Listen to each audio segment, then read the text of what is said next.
Get ready, dear friends, as we've got over 2 hours of Dogman sightings, encounters, and battles coming up, starting right now with a brand new account we just received in the email entitled Dogman versus the Insane Old Werewolf. Dear Scary Stories NYC, I have something to share with you that I can't share with anyone else I know. I'm in the middle of an angry and ugly divorce, and if it got out about me seeing monsters battling, my wife or ex-wife would have her lawyers use it to show that I was disturbed in the head. It is gonna drive me genuinely crazy if I don't have anyone to tell this to, though. So you and your audience just got elected by me to hear what happened. I don't know why I'm this shaken up by it, as although I saw 2 creatures or cryptids or monsters or whatever you want to call them, I'm not sure either of them saw me, as they were preoccupied with each other. Neither of them chased me or tried to kill me, so I can't comprehend why I'm still so upset about this. I mean, I have nightmares about it. Then I wake up, and I sit there in bed weeping. I must be over-emotional about the divorce. So one of the animal men I saw was either a dogman or a werewolf. The other one I knew for certain was a werewolf, although when I first happened upon the scene, he was still in his human form. I'm going to rewind to 15 seconds before I stumbled onto that scene, and then I'll get started describing what was going on. First, I'm going to go get myself an iced coffee. If you want to get some popcorn or whatever, pause me, and when you get back, we can go through the events in the order that they happened on that night. I really don't want to name the state this happened in, as it might identify me when combined with the facts I have to include. I am in a state known for Dogman, though. You would not be surprised at all in terms of the location this all happened in. That having been said, I don't really know if either of them were Dogmen, since they may have both been werewolves. I mean, I never believed in werewolves until this happened, so if you don't believe me, I really can't blame you. I'm pretty sure that I'm not crazy and that my memories are legit, but can crazy people really know when they've lost it? If and when I did go insane, would I even be able to tell? This subject frightens me, especially during a period where I'm being put through such stress. I'm living in a really nice suburb at the moment and trying to sell it off. If I don't sell it, my wife might win it in the divorce. I've owned it since before I met her, but I may never be able to afford this kind of a home ever again. I'm just glad I never brought her out here, or I might not even be allowed to sell it off. She might have taken it, and I might have been forced to pay for its upkeep. If you're a man worth even a dime, it's self-destructive to get married, but that's another story for another time. The important part now is that I live one shortcut in the woods away from an old-school outdoor shopping mall. That is to say, it's a parking lot with stores around it, not an indoor enclosed shopping mall. I can walk to it, have lunch in the Chinese restaurant, watch a movie at the theater, go shopping in the supermarket, then go home, walking through the woods. There's another way to walk home that I use these days, but it's mostly along the sides of roads with cars speeding past at 60 miles an hour. It's probably a little faster, partially because it's so unpleasant, so I walk faster. It's the route I take now anyway. And that's because of what happened the last time I walked home from the supermarket carrying a bag of groceries with me through those now darkened woods. So the path through the forest is mostly pretty beaten down, but there's a point where I like to make a right through the underbrush and walk off trail until I reach another dirt track that takes me the rest of the way through the woods to my backyard. When I made that turn off this time, I heard sounds of men struggling, and I heard one of the men calling out for help. Stupidly, I ran in the direction of the sounds of struggle. When I arrived at the edge of the clearing, something deep inside told me to stop and look before charging in to attempt to rescue whoever had been shouting. Wherever that thought originated from, it may have saved my life. Here's what I saw, which immediately made me duck down and hide to watch. There was a huge grizzly bear or larger sized creature standing up in front of a much shorter human male. The creature was covered in thick, shaggy, dark brown fur and holding its hands tight around the man's neck. The creature looked like a giant guy in a Chewbacca costume wearing a dog head mask on top. I wondered if this was some sick ritual, or if these guys were about to engage in some sort of perversion in front of me. I didn't know what I was looking at, but the more I watched, the more I understood that big brown fur-covered man was not a man at all. For one thing, his legs looked like devil legs almost, bent differently from human legs. For another, as I mentioned already, he was choking the dude with his hands. Whatever kind of animal he was, he had hands. His head was canine though, not ape-like or humanoid.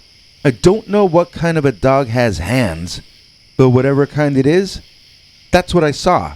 As for the human, he had salt and pepper hair and sideburns. His face was bright red from being strangled, and his eyes were beginning to pop out. I wanted to run out there and save him, but I knew I'd only get myself beaten up as well, or probably something worse. But as it turned out, that older dude didn't even need my help. While I watched, he began to change. I mean, I don't know what other word I could use. Maybe transform? He was gyrating and wiggling in this unnatural-looking way as he hung by his neck from the dogman's huge hand. I saw his chest widen, and I heard his shirt rip apart, presumably in the back. His pants tore as well, but not in the nice way that Bill Bixby's used to tear on the old TV show. It wasn't just the lower legs that tore, in other words.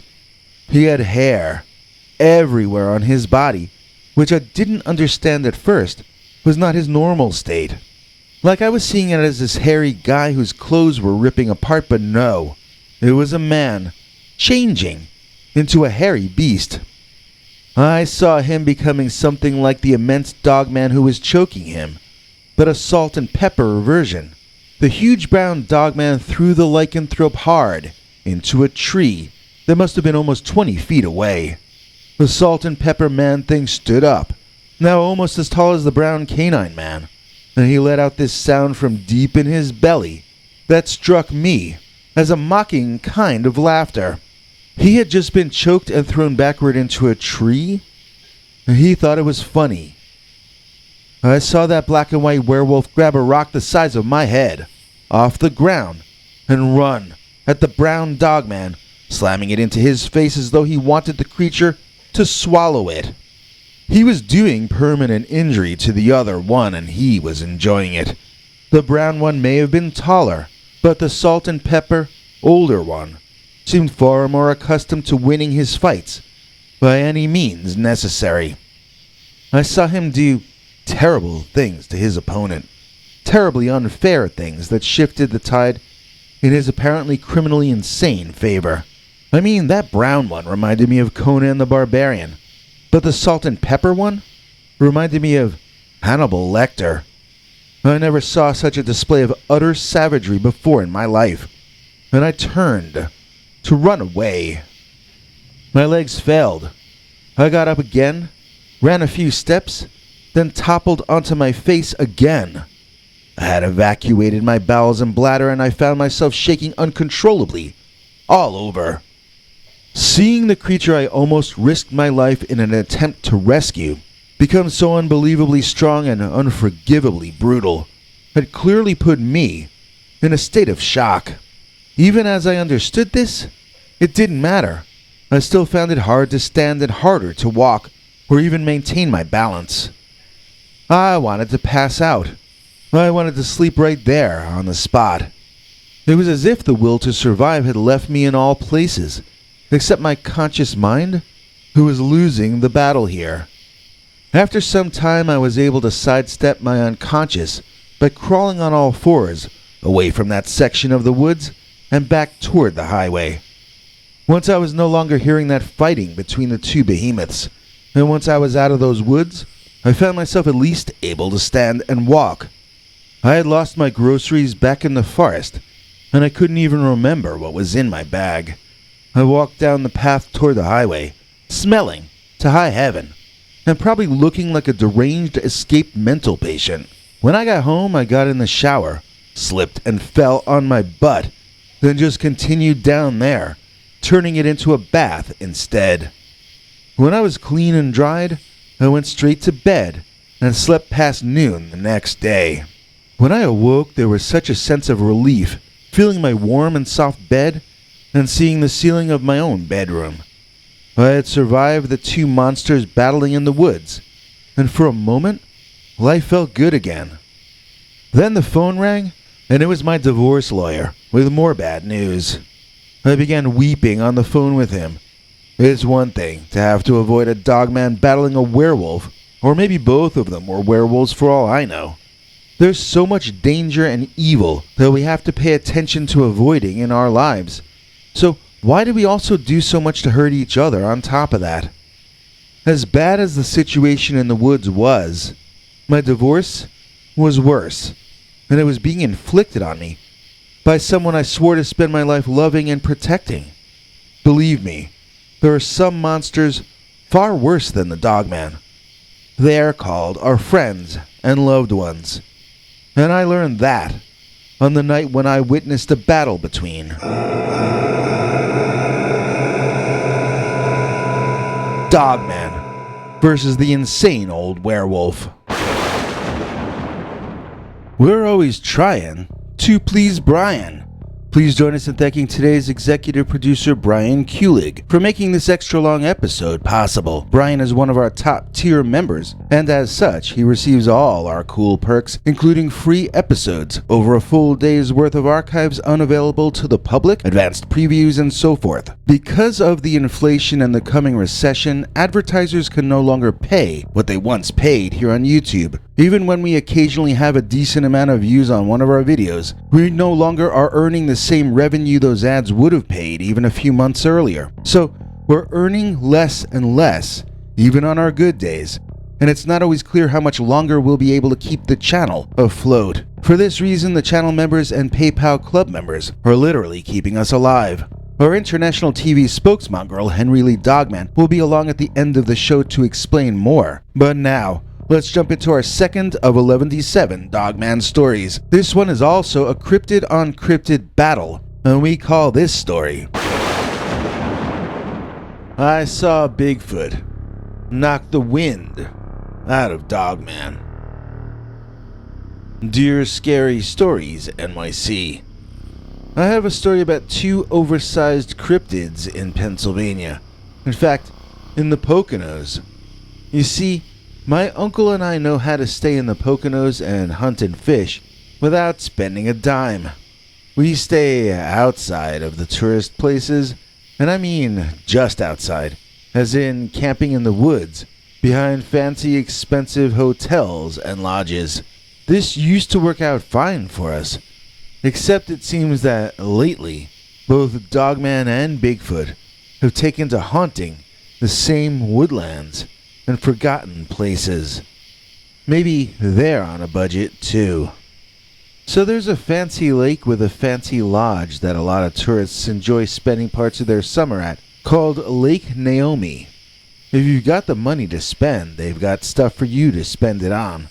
It looks like a fun place to stay, at least from my vantage point sleeping in the woods. You see, there's another smaller lake to the south of Naomi called Pinecrest Lake. Some very nice homes are built on the lake, but if you approach it from the forest on the opposite side, and if you don't make a big ruckus, then you can often while a day of fishing away over there. That is what Uncle Bunk and I were doing when we were rudely interrupted by the craziest animal battle I have ever been witness to. We both had headphones on and were listening to loud music when two hairy, upright walking creatures as large as bears chased each other up from behind us into the lake in front, landing on top of each other with such a force that water shot way up into the sky and rained it down on us for some time afterward. To say we were surprised would be an understatement. I was so shocked that I screamed like a lady in a horror movie, and I jumped up and down as I ran away in a stupid fashion. Like when you're having a quiet, slow day, then the single craziest thing you've ever lived through happens with no warning. You kind of freak out a bit. Uncle Bunk and I grabbed our rods and reels and ran back from the water's edge, staring at the two beasts fighting in the shallow edge of the lake. I had no idea what was happening, or what those two bear things were doing fighting in the surf, and my heart was beating harder in my chest than I've ever noticed it beating. I looked to Uncle Bunk for an answer, but he was cursing in a high-pitched voice, like some flipped-out grade school kid. When I looked back out at the splashing and screeching going on just past the beach, I could make out a very large humanoid figure fighting an even larger humanoid.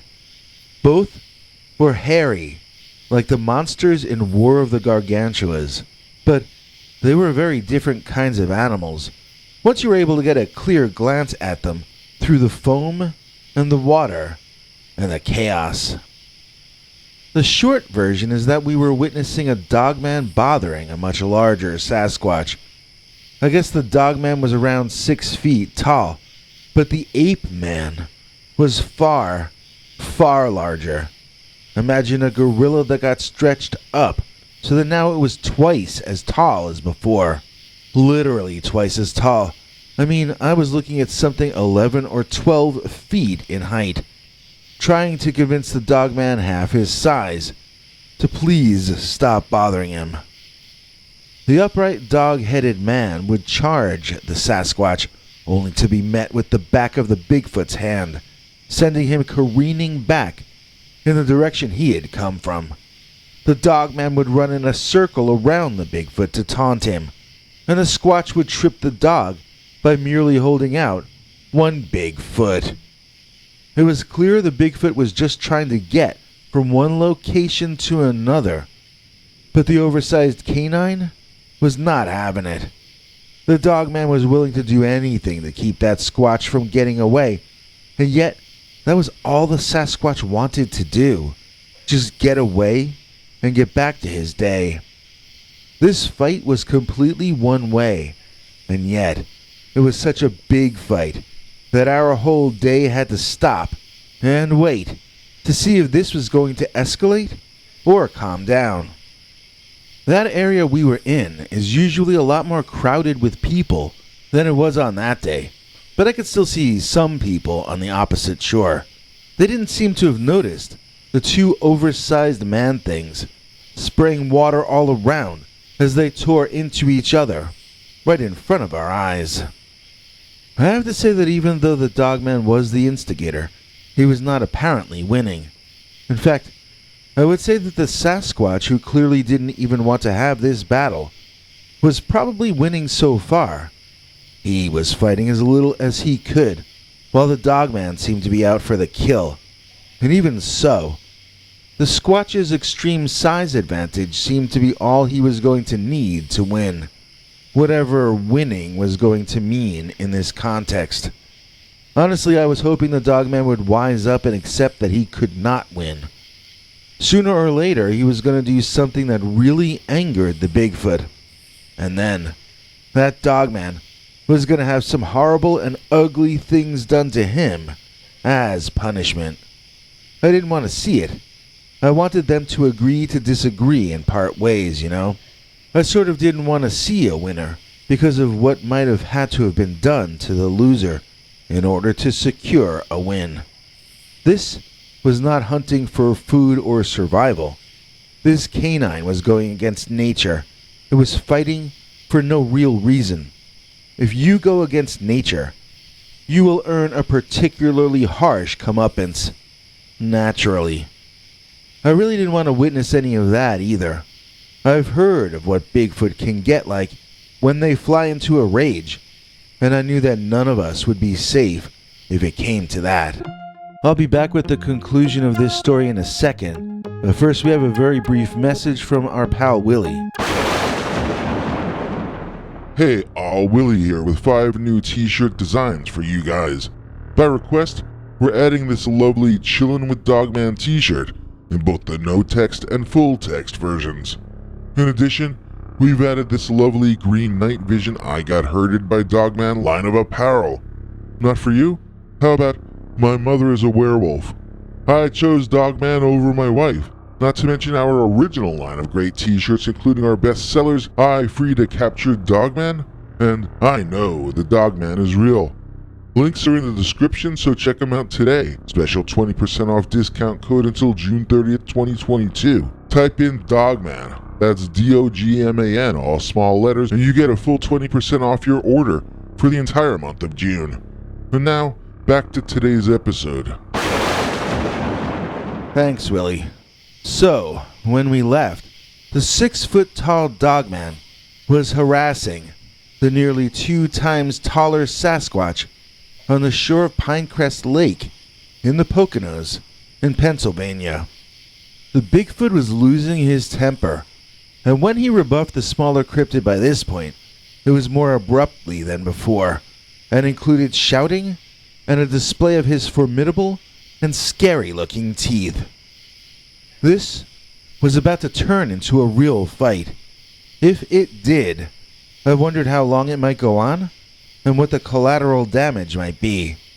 Would the homeowners across the lake even notice what was happening? It seemed that we were the only ones seeing any of this.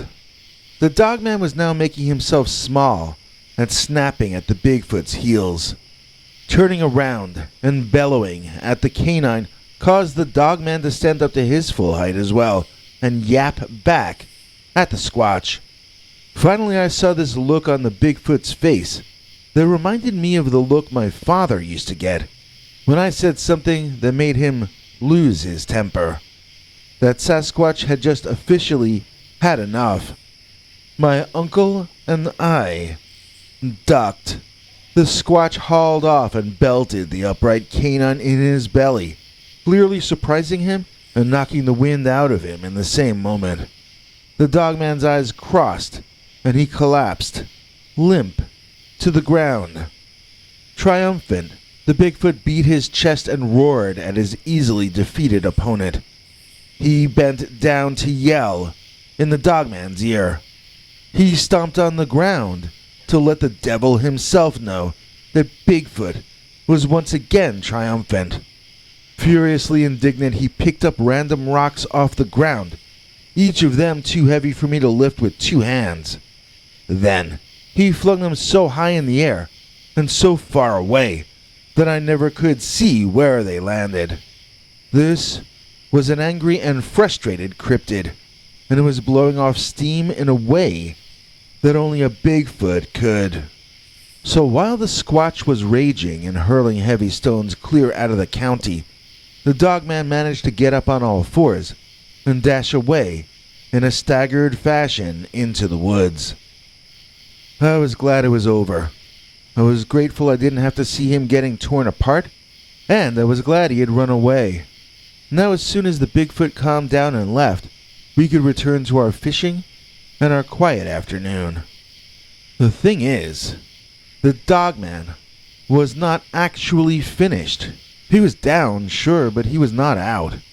He soon came charging back out of the woods. But now, he wasn't alone.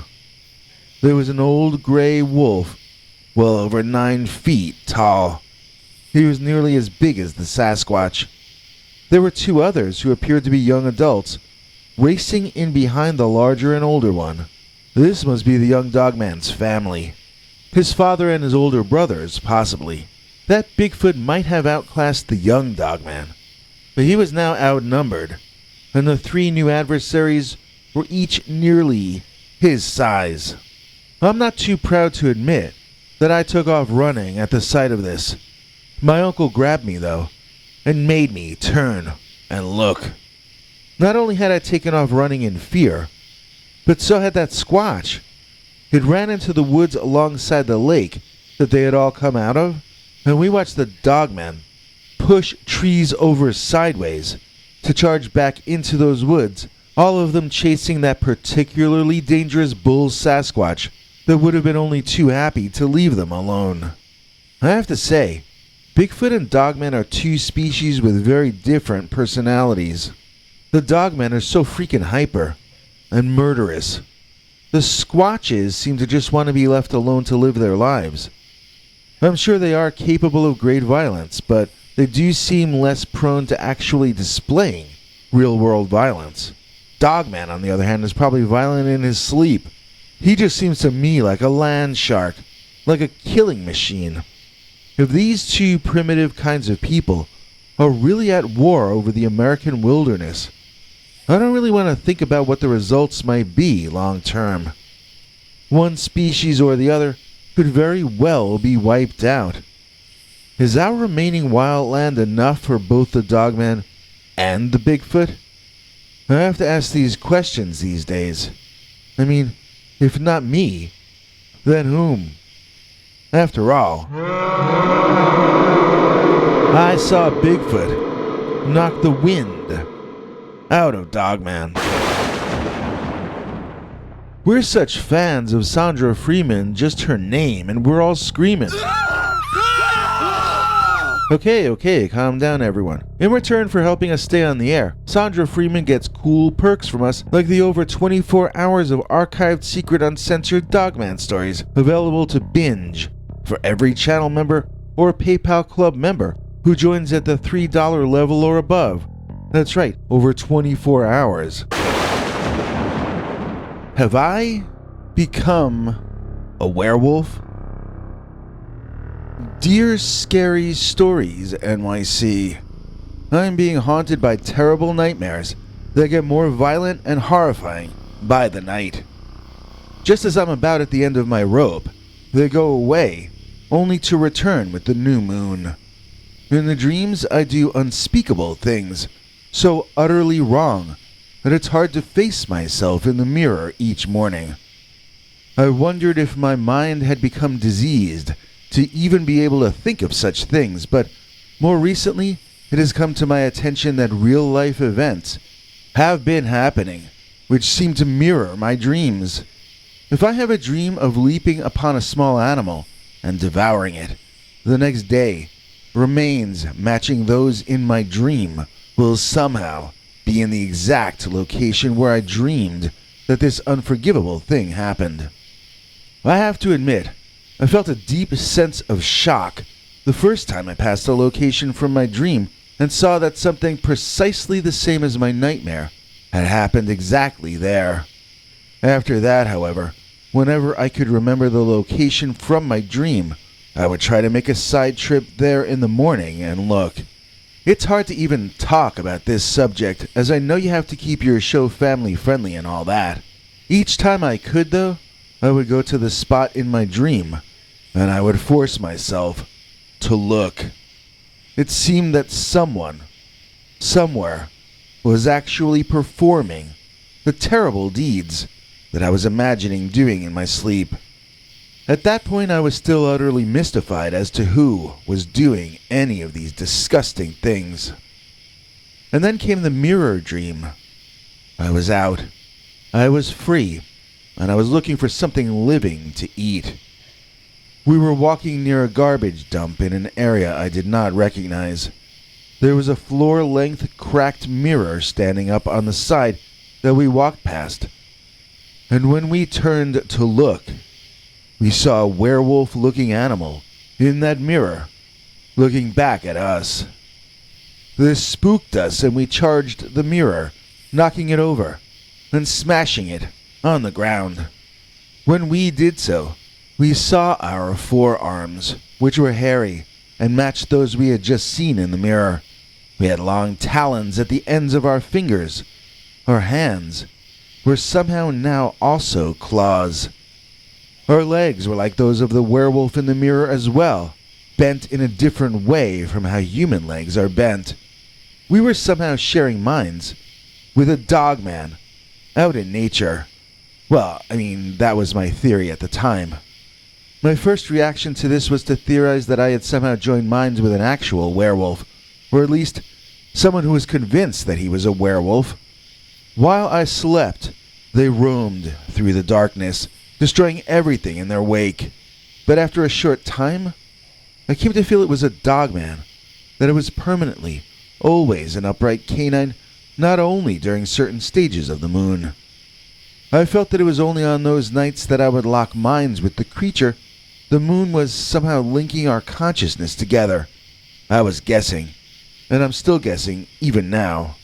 I could go into so much more detail, but it would make you lose your lunch, and maybe your channel too.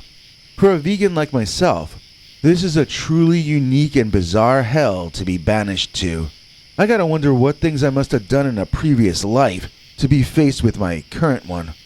I'm just gonna assume I deserve all this, so that I can try to become a better soul and earn my way out of it. At least, that's what I tell myself in between cursing the entire world for doing this to me. Now, I had never considered the possibility that I was literally transforming into a werewolf, and there's one very simple reason for that. I woke up each morning in my pajamas in my bed. There was no trail of dirty wolf feet coming in through the window, as in the first Wolfman movie. I woke up under the covers in the same way I had gone to bed. So therefore, clearly, all my memories of the night before had to have been dreams. That all changed when a friend of mine from way back came to stay over for a few nights. One morning as I staggered into the kitchen for some coffee, my friend Jay just came out and asked me, "Where do you go when you come back naked every night?" I looked down at myself to make sure I wasn't naked, and in fact I was wearing my pajamas. I scrutinized Jay's face, half to see if this was a joke, and half to see if I might still be asleep and dreaming all this.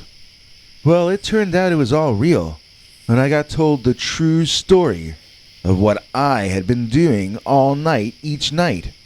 Apparently I would go to bed, and then, at some point, climb out my bedroom window and disappear. Jay had never witnessed me leaving, but said that I would leave my pajamas folded up on my bed when I did so. Curious, Jay sat up in my room, waiting by my opened window for me to return. When I did, very late at night, almost dawn, apparently I was fully naked, not a stitch of clothing on. So Jay claimed to have witnessed me climbing naked into my own house through the bedroom window, whereupon I grabbed my PJs and headed into the bathroom for a shower. One night Jay attempted conversation with me as I came out of the shower, and apparently I replied that I was too tired to talk and that I had to head back to bed. Now I remember none of this, but I don't doubt my friend. One part that neither of us can explain is why I never track any dirt or mud through the window as I climb back in.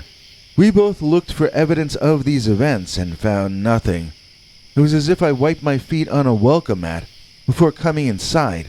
But outside that window is a garden.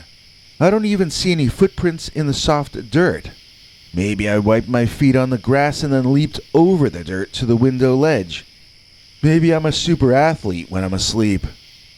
You know, I absolutely believed Jay during their visit, but I have to admit that once they left, skepticism set back in. Of course, it coincided with the end of the moon cycle, when I always get a few nights off anyway. It only takes a day or two for me to entirely forget about this entire subject. I keep hoping that last month was the final month, and I keep for some reason thinking that this time it's over for good. Obviously, if it were, there would be no reason for me to be writing this to you and asking your viewers for help. None of my theories explain away every aspect of what's been happening except for possibly one. And that's why I think I need to ask a question that I hope someone can give me an honest answer to. And that question is,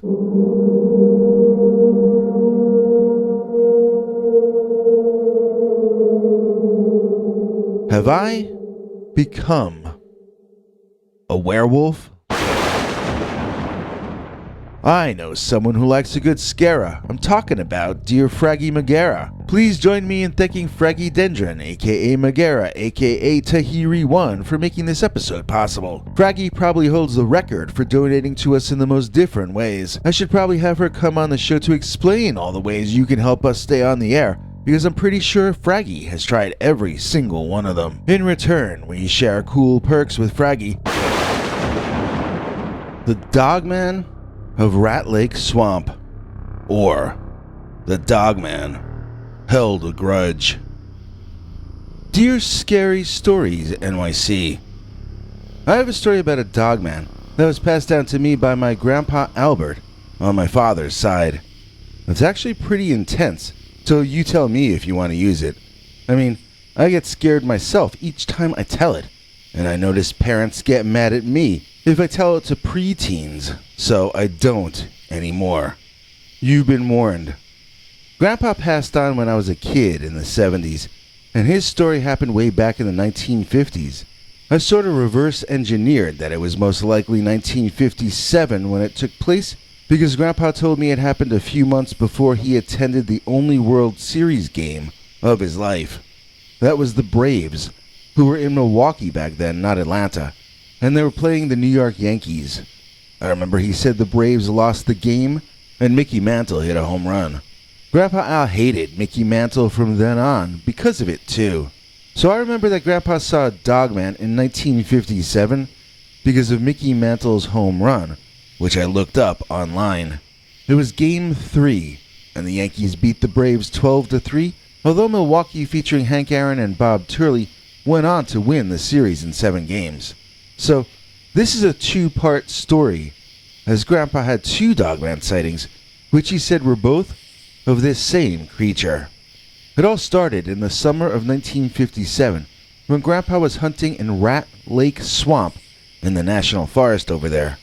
They have a research station there now, and I'm not sure it was legal to hunt back there when Grandpa did it either, but let's say it was. I mean, I don't want to get any of my ancestors canceled. Let's just say it was illegal for him to be there in those days and move past the point, for the sake of brevity and my family's reputation. Now this is when Grandpa and Grandma lived hand to mouth. He later somehow got into the Teamsters and sent his kids to college, but in 1957 he was still hunting for most of their food. And he wasn't messing around about it either. So there was a fight over food that he described differently each time he told the story. I could swear that he once said to me that he saw the Dogman take an animal down that he had been stalking, and then he snuck up on the Dogman and tried to steal his kill from him. My father always denied that Grandpa had ever said anything like that. Dad held to the later version, where Grandpa Albert made a fresh kill, and then the Dogman tried to steal it from him. The parts I can be certain about are that these were 2 big, surly, hungry male mammals, and they both felt a desperate need for the protein in that carcass. They weren't fighting over a candy bar. They were fighting over enough meat to feed a family, or to keep a thing like the Dogman going for a few days minimum. So however the scenario was initiated, the result was the 2 of them circling this kill, each looking for a weakness in the other, each striking out, then falling back. So I would always ask Grandpa Albert to stop and describe the monster for me, even if I had heard the story 20,000 times before. It was always my favorite part, partially because of the way Grandpa's face would turn red, and his eyes would sort of bug out and tear up at the same time. And no matter how scary the words were that he used to describe the animal man, it was clear that he was only beginning to explain how frightening it must have been to be in that moment. First of all, this thing was tall. He never put numbers on it, but the creature was significantly larger than Grandpa. He would mention the extreme size of it, and then he'd shiver all over. Second of all, it smelled, in a bad way. I once asked him what that meant, and Grandpa asked me if I knew the meanings of the words smell and bad. Of course I did, but I was looking for more detail. All I know is that Grandpa seemed to take the horrific odor personally, as he insisted that the creature was creating that smell in order to make him more frightened. Since I never really understood what he meant by that, I'm just going to sort of leave it there for you to interpret as you'd like to. The third major attribute of this animal man seemed to be its intimidating, angry nature. He seemed to be starving, But even more than that, he seemed impatient and furious at anyone around him. The creature stood on what Grandpa called donkey legs, and he had tall ears that Grandpa called donkey ears. But other than that, he would call it a wolfman, or a dog-headed man, or maybe a werewolf. He didn't call it a dogman, but I don't know if they had that word yet, back when he saw it, or even in the 70s when he passed the legends down to me. He told me it had teeth and claws to tear you apart with, but he never mentioned if the claws were paw-like or hand-like, and I didn't know enough to ask that question back then. So there was this standoff, there in the forest, around this carcass, and Grandpa decided to try to scare the creature off by firing a round over his head. If you haven't been around something like that, it's very loud. At any rate, the way Grandpa Albert would tell it, as he was about to fire, some flying insect flew right into his face, and the weapon misfired. The shot came far closer to the head of the dogman than my grandfather had intended, and he thought it might have possibly gotten him in the ear. Carving off some protein nourishment for his family, Grandpa left the rest of the kill to the dogman and skedaddled before that thing came back. So that was the first time Grandpa saw the dogman, but dogmen have memories, like elephants, and there was one more run-in between the two. Now, I'm not 100% certain of the time frame on this next story, but it was either the late 1950s or the early 1960s. I'm guessing this happened sometime between that last story, in 1957, and the year the Beatles came to America in 1964. So, Grandpa was driving on, I think, Route 2160, heading east toward his destination, which was someone's house off the western shore of Long Lake. Now I should point out, Long Lake is pretty close to the natural area where Rat Lake Swamp is located, and that's where the first incident took place. Grandpa's car broke down, and he still had a few miles to go. This was the late 1950s or early 1960s, so there were no cell phones. Grandpa was a hardy guy, and so he just took his gas lantern out of his trunk to light the way and started walking through this clear cut in the woods over to where his friend or contact's house was. People in those days didn't mess around or feel sorry for themselves. They just got to work at whatever needed doing.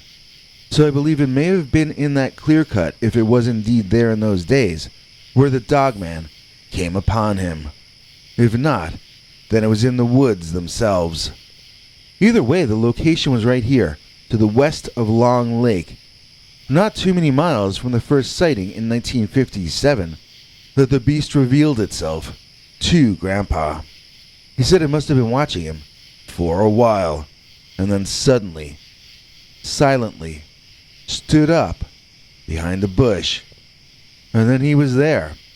The top of the creature's tall left ear had been removed and healed over. It looked like the injury had happened years earlier, and that was when Grandpa knew on a deep level that this growling monster was in fact the same dogman from the first encounter in Rat Lake Swamp. Now, on this second occasion, Grandpa Albert did not have a weapon. I mean, he had the little handheld lantern, but that was about everything in his inventory. He backed away from the werewolf-like man, and he continued to proceed in the direction of his friend's place. But it seemed increasingly inevitable that this dogman remembered exactly who Grandpa Albert was, and that he was not going to stop trailing him until he had taken his revenge for what Grandpa had done to him. This was where Grandpa would always take a men's room break to regroup. It was always hard for him, talking about any of this, but we made him do it several times a year anyway. We were just like that, I guess. Plus, in the 70s, it was hard to find really good real-life werewolf stories. Vic Cundiff wasn't doing his show yet. So, he walked away, and the dogman walked after him. It was a slow-speed chase that rivaled OJ. When Grandpa saw his destination in sight, the backyard of his friend or acquaintance, he picked up his speed. So did the Dogman. Finally, Grandpa broke into an open run, desperate to get back into human civilization. The Dogman easily caught up and pounced on him from behind. "Ask me if he killed me," Grandpa would urge us, so either I or one of my siblings would ask if the Dogman or werewolf killed him, usually while giggling. We knew the answer had to be no, since Grandpa was sitting right there in front of us. Then Grandpa would tell us we were right. He was not killed by the Dogman, but he was eaten by the Dogman.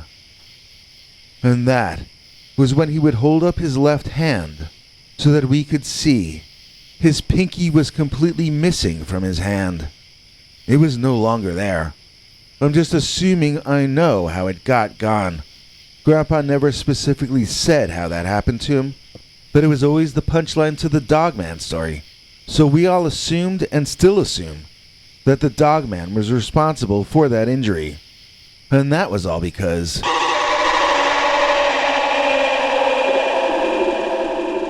the Dogman held a grudge.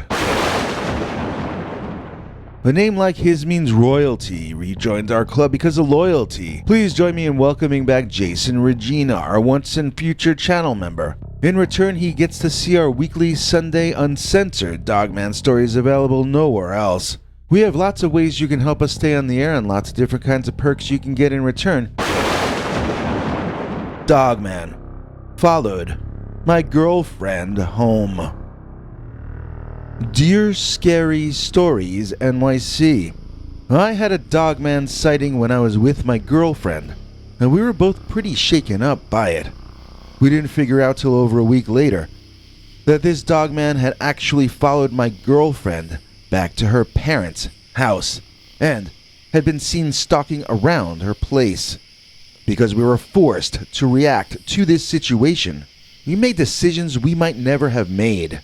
Or might not have made so soon anyway. You might say that she and I were forced to both grow up and grow closer because of this creepy, looming Dogman who seemed constantly to have his eyes on her in those days. Even though we did manage to escape, and we haven't seen him again in over 35 years now, I still get pretty shaken up every time I tell this story. We lived with a sense of dread brought on by that evil creature, and to this day, I don't even like driving at 55 miles per hour through the country. I would go so far as to say that I'm nervous taking high-speed rail through the country. I would prefer to remain on concrete city streets for every remaining moment of my life, because I don't think the Dogman likes concrete. And whatever the Dogman dislikes, that's what I like. A lot. So that I don't have to keep saying my girlfriend, who is now my wife, over and over, let's call her Whitney. At that time, people used to say she looked like Whitney Houston, so I'm going to go with that. If you don't know who Whitney Houston was, Google the 20th century, then come on back. I'll still be here. So one day, Whitney and I went to Point Beach, intending to swim at the shoreline. We got so hot and so overheated on the way there that we felt like we'd walked into an oven on that beach on that day. So we wandered into the Point Beach State Forest just behind us and found a sort of wooden sidewalk in there. Following the path, we found some wooden benches that we collapsed on, and after some time in the shade provided by the tree cover, we began to enjoy the cool breeze and started to feel like ourselves again. Once we had drank some water and retreated from the brink of dehydration, we started to get frisky, and then we spent the day more or less necking and making out with each other. Some people walked by from time to time, but as the afternoon wore on, it seemed most of the action was out on the beach, and we seemed to be afforded a great deal of privacy. Later in the afternoon, Whitney started to complain that there was something in the bushes across from us. It only sounded like some small animal messing around in there to me, so I kept poo-pooing her complaints, or using her growing fear to have an excuse to hug her tighter. Finally, I heard some scuffling around in there that caused me to realize she was right. There really was something, or maybe someone, in those bushes. My gut feeling at the time was that it was some jerk watching us sitting there and kissing, so I got pretty angry. Rising to my feet, I called out to whomever was in those bushes to stand up and show themselves, or else get the heck out of there before I beat their face in. When there was no response, I grabbed a softball-sized rock out of the grass, raised it up to throw it, and issued my challenge again, even more angrily this time. At that point, Whitney nudged me and pointed to the bush at about the 3-foot level off the ground. There, peeking out at us, I saw what looked to me like the face of a dog. I burst out laughing. It was a pooch. We were scared of Fido the mongrel. I laughed hard at how silly we were being, but I noticed that Whitney was not laughing along with me. I saw her eyes continuing to stare, frightened, at that bush. Then I saw her eyes rise, and her expression deepen from fear to abject terror, an expression I had never seen on her face before. Turning around, I saw something moving upward, past that bush, which was quite disorienting and unexpected. I almost fell over backward. It was like someone twisted the world around and made gravity pull upward. When that upward movement stopped, I moved my eyes up and up and up until I found the head of that dog again. Only now, somehow it was way up in the air. Probably 10 feet up there. Or maybe even more. I felt like I was hallucinating or losing my mind, because I couldn't see anything the canine might be climbing on to get his head up so high. There was no tree there, only a bush. Insanity had become normal, and the world had stopped making sense. But then that dog head moved forward, toward us, and I could see that even though the head looked canine, the body it was placed on top of was not. Have you ever seen that old movie where Ray Milland has his head grafted onto the shoulders of giant football player Rosie Greer? Well, I swear, my first thought was that someone had surgically transplanted a dog's head on top of the body of an upright gorilla. I'm going to try to remember every detail about the parts of the creature we could see, which was really only the top half, or maybe the top 40%. It almost appeared as if the creature had no neck, because of the way the dog head was embedded on those massive, hairy shoulders. Or maybe I should say the shoulders were fur-covered, as technically, fur can be considered slightly different from what we call hair. This was a coat of fur like a dog or a cat possesses. It was not a mangy bear, because I could see no patches of fur missing at all. The head had all the features of a dog, and looked even more like a dog than a dog does. What I mean to say is that this was like an exaggerated version of a canine. The ears were even taller than most dogs' ears. The snout was a tad longer as well. The teeth, mainly fangs from what I could see, were much longer. This was like a concentrated version of a dog. Do you follow what I mean? It's like they took all the most canine aspects of canines and then turned them up to 11. And yet, dogs don't have shoulders. And this one had broad and muscular ones. How could something be both more canine than canine, and yet semi-human at the same time? I was there staring at it, and even I can't answer that question. The chest of the creature was visible to me one time, and to my girlfriend on 3 occasions total, and we both agree that it was wide and looked far more human than canine. A human weightlifter's chest, but covered in thick dog fur. Explain that to me. When the creature looked directly at me, it had these off-white glowing eyes that it felt painful to look into. When it looked at Whitney or anywhere else, I saw eyes as black as deep space. They seemed completely dark to me, and maybe that's why the eye shine was so absolutely intense when it made eye contact. The pupils seemed completely dilated, in a way that human eyes can only become if you are using certain medications. To me, this was a nocturnal creature up before its bedtime, or maybe staying up late past its bedtime. Those eyes looked better equipped to see in the dark than to see in the day.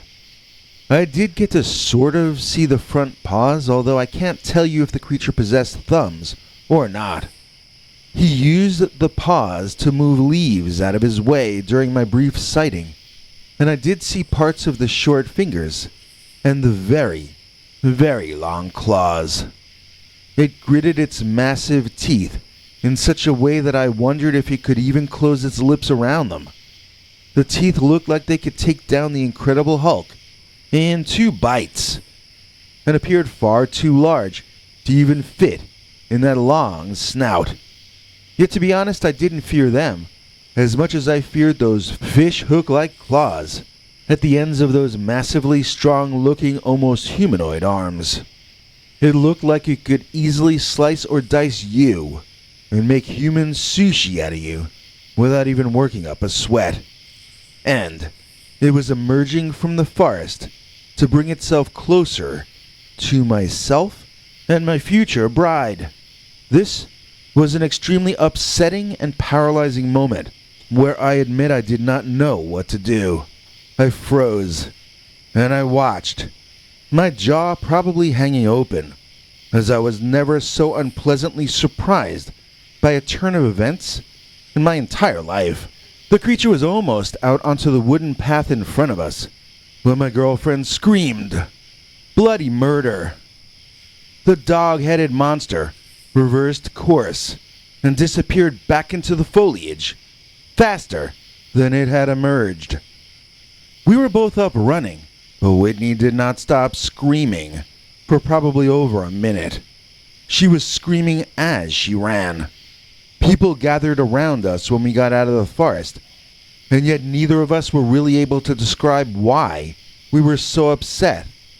I think I eventually said that there was a mutated bear in the woods that scared us out of there, and people went ooh and ah. Nobody seemed to doubt us. They could see how rattled we were, and they all eyed that path through the woods as though Freddy Krueger were lurking in there.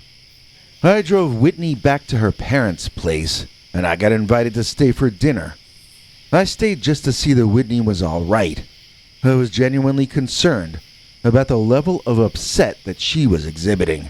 At the time, I was angry that we had been through that, and furious that I was helpless to make my girlfriend feel any better after that experience. I kind of felt that she'd been abused right in front of me, and so as a young man, I was unhappy on a few different levels about this entire experience.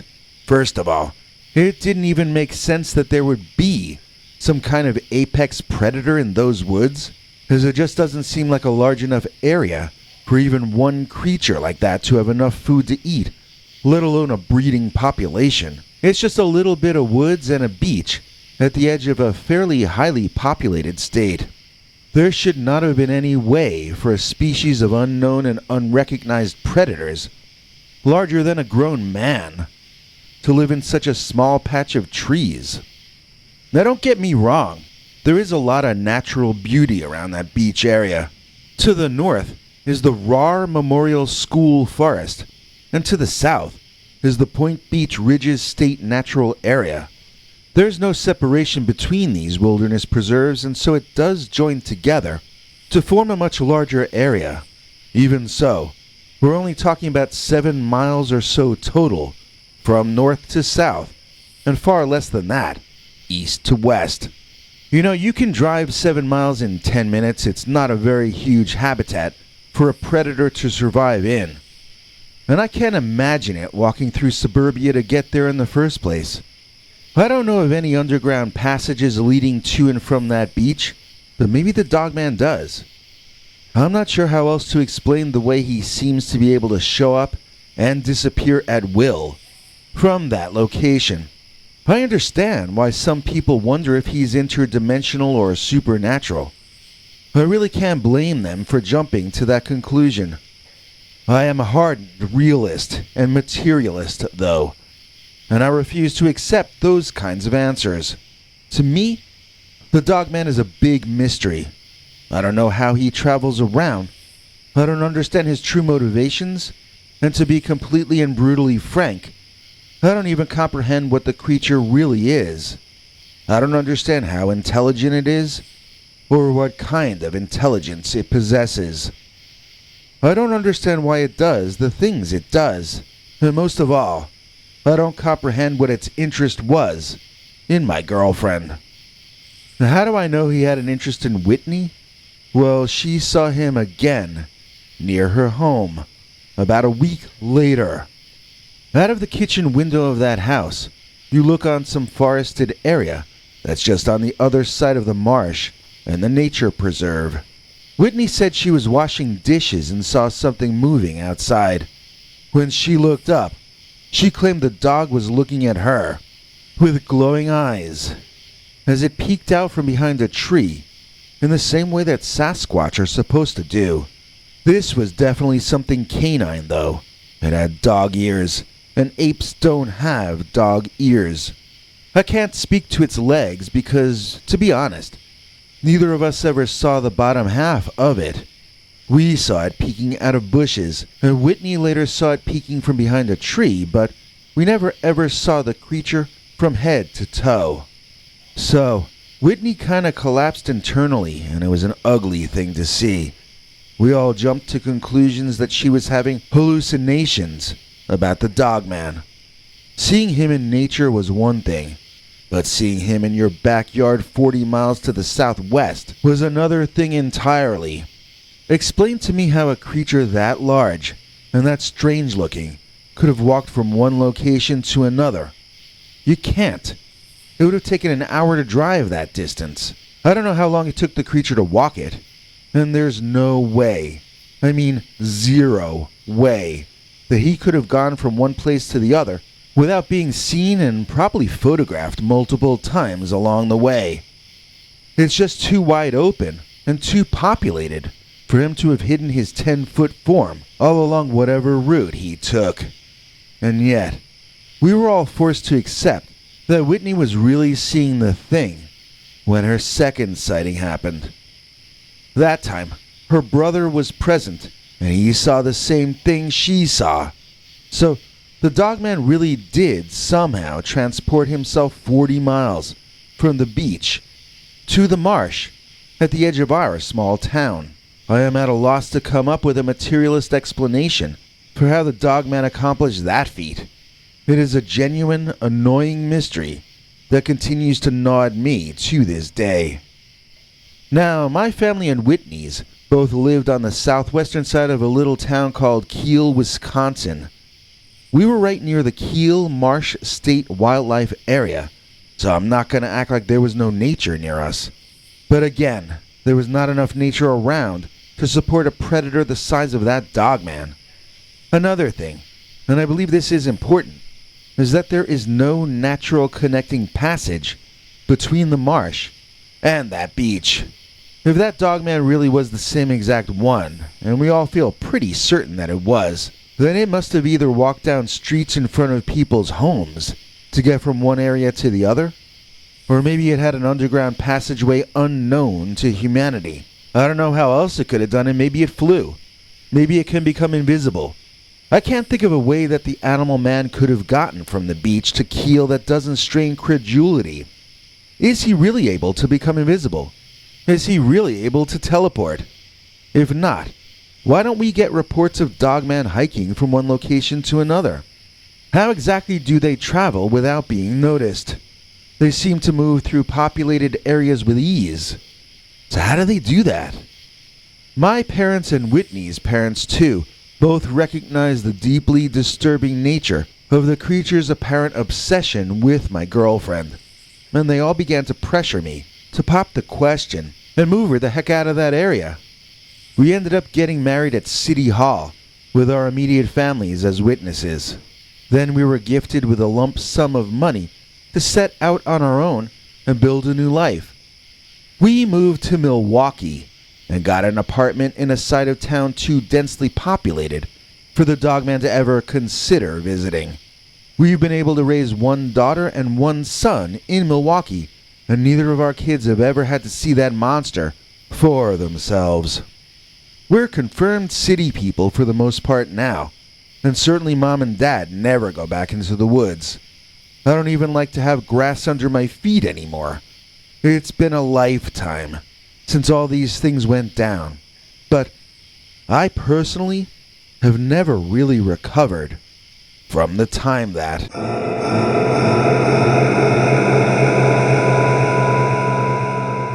Dogman followed my girlfriend home. We're always happy to have him back. I'm talking about Sexy Kojak. Please join us in thanking today's executive producer, the one and only Sexy Kojak, for making this episode possible. Sexy is a $7 member, which means he gets lots of our perks, such as extra stories too wild for this channel, over a full day of archived secret stories, and occasional sneak previews of shows ahead of the public. In these strange times, YouTube has been throttling a number of us scary channels, and so our revenue has been drying up, even as inflation makes the dollar worth less each day. It's getting harder and harder to even keep this show going, so believe me, we appreciate and rely upon good people who can spare it to become channel members or PayPal Club members, or to give us one-time donations using our handy-dandy thanks button now under each of our videos.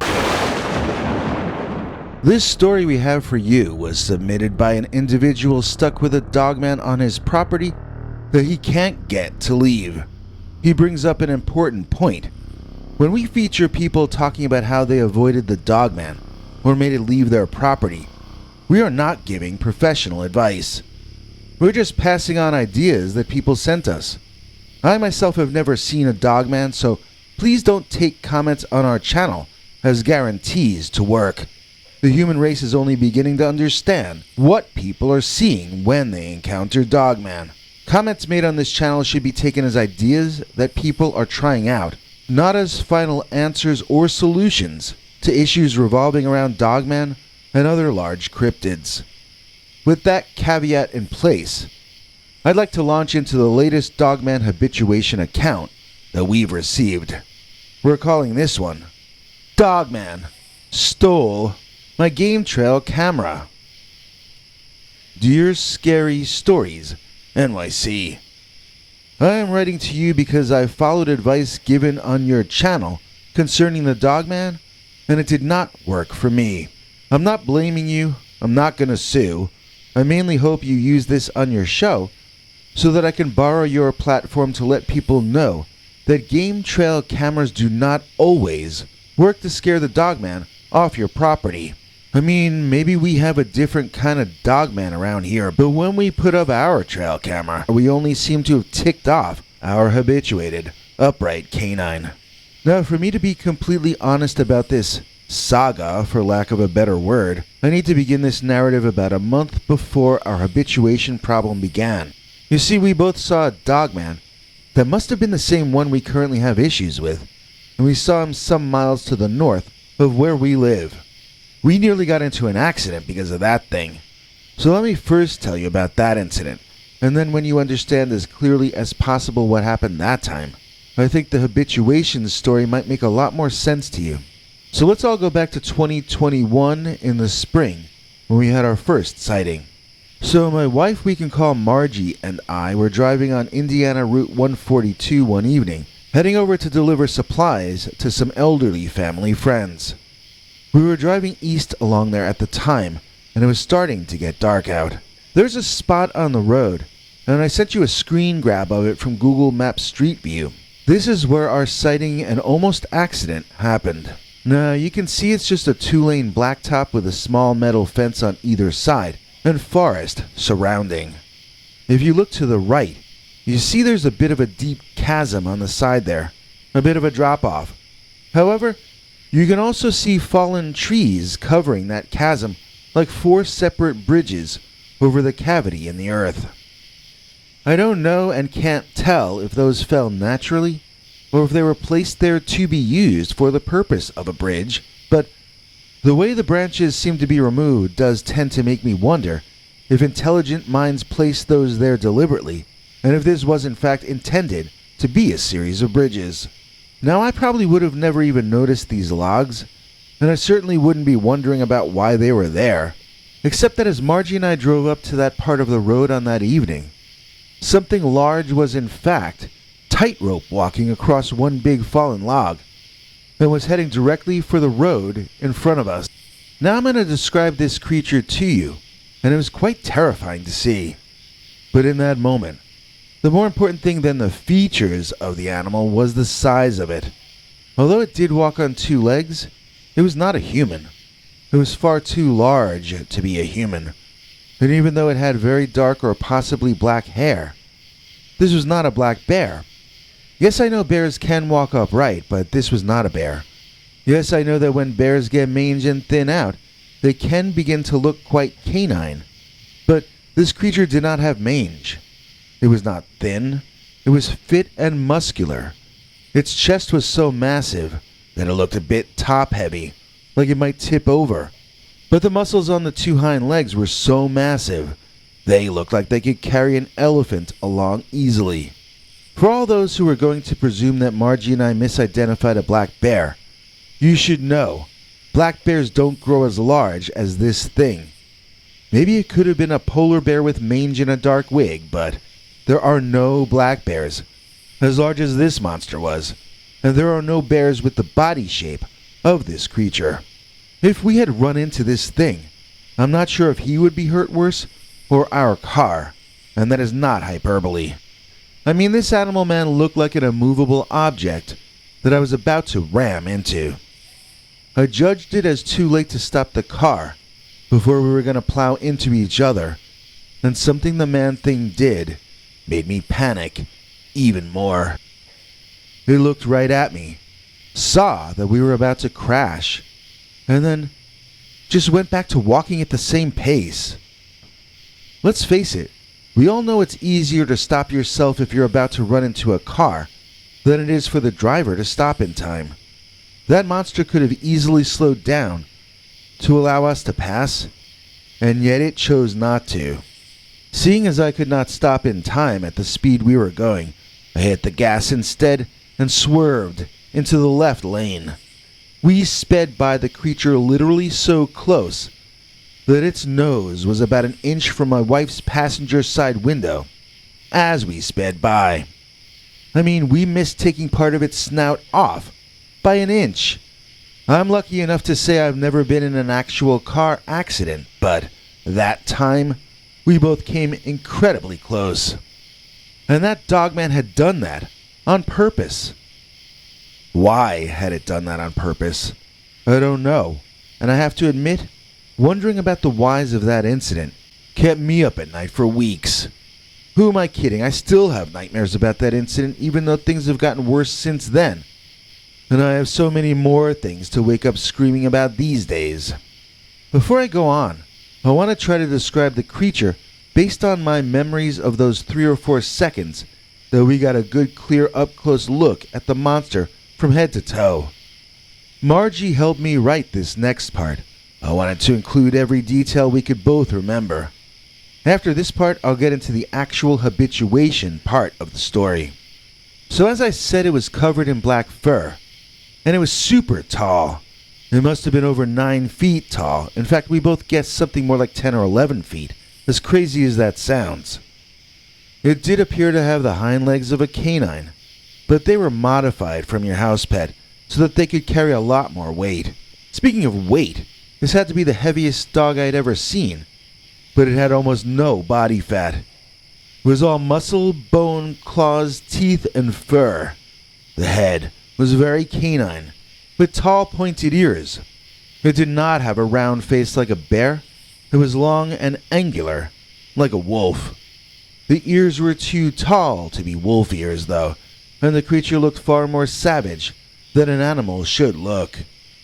I mean, something about it screamed monster more than animal. It seemed built deliberately ugly, like a vulture or a buzzard. It seemed to have been designed to strike fear in the hearts of mortal men, and my wife Margie, too. And as for the eye shine, it looked completely unnatural. What I mean is, it did not look like it had eyes that reflected light. It looked like it had lit-up glowing robot eyes somehow embedded in that giant dog-like skull. The thing I remember most about driving past him, though, those few seconds as we narrowly avoided smashing into each other, was something intangible. I saw him leaning over to look in the windows at me and my wife. I saw it looking like it was grinning. Those huge white carnivorous choppers, shining almost as bright as its inhuman eyes. I sensed strangely a sense of glee from the thing. I mean, it seemed pleased somehow, and it seemed so very interested in what Margie and I looked like. Once we were past the beast, I had too many immediate survival issues to attend to in that moment. I had to swerve back hard to the right to avoid driving off the road, and then swerve back left. There was no way I was going to take my foot off that pedal until we were past the huge monster man, so that meant every bit of my attention had to be focused on steering the car. Once I could breathe again, I asked Margie where he was. She said she didn't know. I asked what did that mean, and she said he ran into the woods, and that was all she knew. Shivers went up and down my spine, thinking he might be in those woods to either side of us or behind. Or what if he knew a shortcut and he was about to appear in front of us again? I drove over 70 miles an hour for a few minutes more. Eventually we saw traffic coming our way from off in the distance, and I brought us back down under the speed limit. My heart was still beating like it was going to explode, and I still felt more paranoid than anything else. I was looking around, wondering what was going to pop out onto the road next. So I was a bit of a wreck for a while after that. I assumed Margie was too, but she seemed more together about it than me. Maybe if she had been the driver, it might have been reversed, but for the most part, I seemed to have been the more traumatized of the two of us. Still, we regarded it as a one-time incident, and after a few weeks, I was really already beginning to get over it.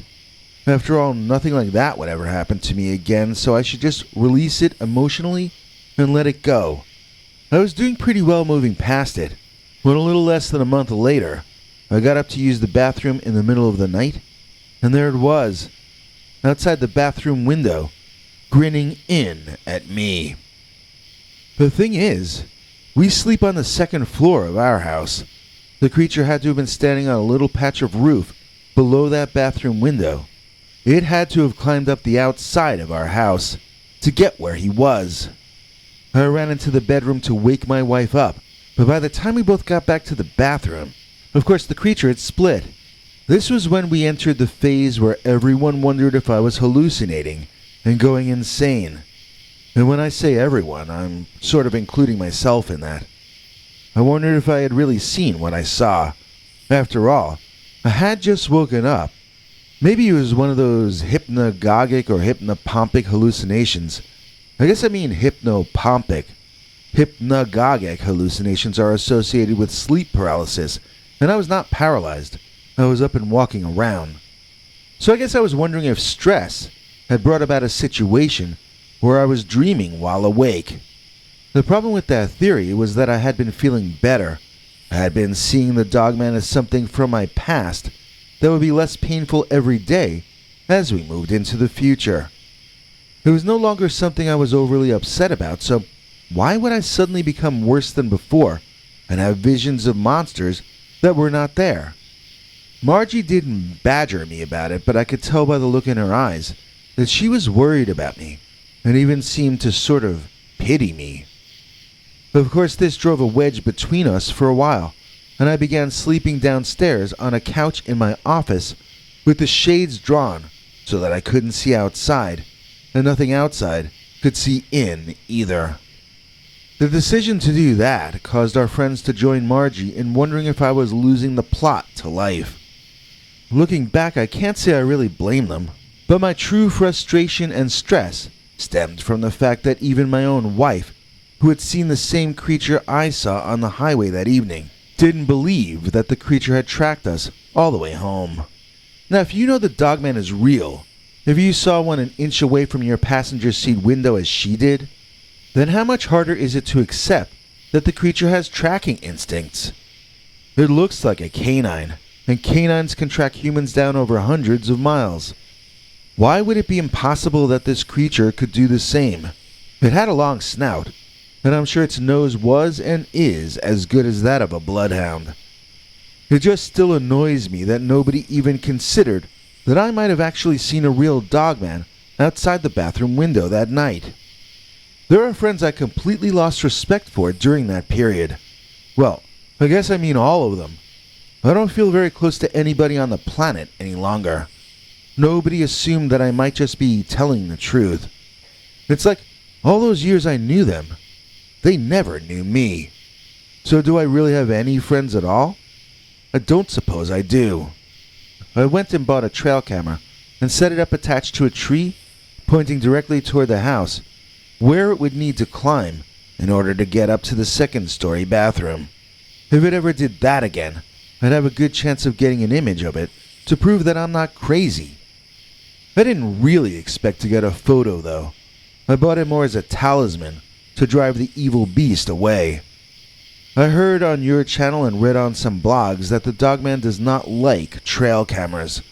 From the scuttlebutt I was able to expose myself to, it seemed that once people tried to get evidence of the Dogman, they would instinctively know this and go habituate on someone else's property. I mean, I got the camera to get people to stop calling me insane, but unfortunately, it did the opposite. Now they thought I was obsessing to the point of spending money to fight off a monster that wasn't there. They thought I was tilting at windmills, as they say. It led to some ugly arguments, and I really have not begun to forgive my family or friends for any of that yet. The story does have something of a happy ending, though, in that the next time I saw the creature, Margie saw it as well. In fact, that's the incident referred to in the title of this episode. She and I were both looking out of a second-story window in the house when the creature discovered the trail camera. So she and I were having a serious conversation about separating, and Margie was crying. She was genuinely concerned for me. She really thought I was cracking up. She didn't want to leave me alone when I was so vulnerable, but I was the one insisting on the split up. At one point, Margie was looking out the window, and she stopped crying suddenly. Calling me over, my wife pointed downstairs outside and asked me what I saw down there. I saw the Dogman. He was staring at the trail camera and slowly, tentatively, approaching it from the side. He seemed to know not to walk in front of the thing, although how an animal would know that, I will never be able to explain. I almost said to Margie what I said to you, that the Dogman was back again. The big, black-furred, 10 or 11 foot tall living nightmare. Just before I did, though, I wondered if she was playing a trick on me, so instead of answering, I just asked her, "Well, what are you seeing?" Margie gasped and pointed again. When I looked back outside, I saw the Dogman's huge right claw reach out and grab the camera. Then, somehow, with 2 or 3 tugs, the Dogman somehow succeeded in pulling the camera off the tree. I don't even comprehend how he could have done that in terms of the physics. That camera was held onto that tree by a generous amount of Velcro, and it should not have been removable by being pulled forward the way the creature did it. It didn't look like it had exerted enough pull to accomplish that. I will say that when the sun came up and we went downstairs to investigate, we saw that it had actually tilted the tree forward a bit toward it when it did this, and the roots in the back were pulled an inch or two up in the air out of the ground. So the Dogman must be remarkably strong, just unfathomably strong. It didn't even have a good angle on what it was pulling, since it seemed determined not to get its picture taken. I don't even know if a young Schwarzenegger could have done what we both saw that dog-like monster man do. Once it had succeeded in pulling the device off the tree trunk, the creature turned and looked directly at us in the window upstairs. We both gasped in surprise and took a step backward. How had it known we were watching? I don't know how, but it knew, and it grinned at us as though to say, "Nice try, but you won't get rid of me that easily." Then we both watched it run away with our camera. Things have been pretty terrible since then, but my wife Margie is back on my side and no longer gives me those pity looks. Half our friends have apologized to me, but I don't really have any respect left for any of them. If friends aren't there for you when you're down, are they really your friends at all? I told them all that I forgive them because I don't have the energy for any ongoing feuds, but I consider my wife and our pets to be my only friends moving forward in life. What else does a man really need other than a loyal wife and a dog and a cat? I consider myself lucky to have figured out what matters in life because of this crisis. Just because this creature thwarted our efforts to either scare him off or get a photo of him, that doesn't mean we've stopped trying to encourage him to leave our property. We can't really afford to move, so we've been experimenting with different techniques that we read of other people doing. Right now we're trying something that Bigfoot habituation victims have tried.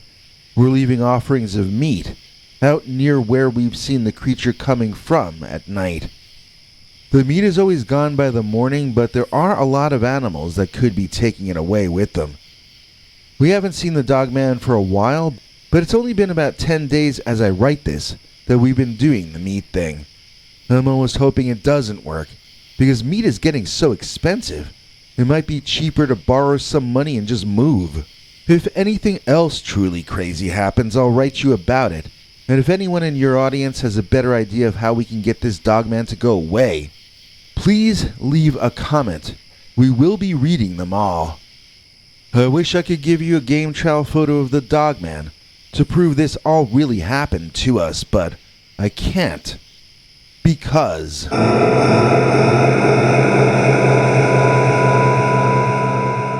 Dogman stole my game trail camera.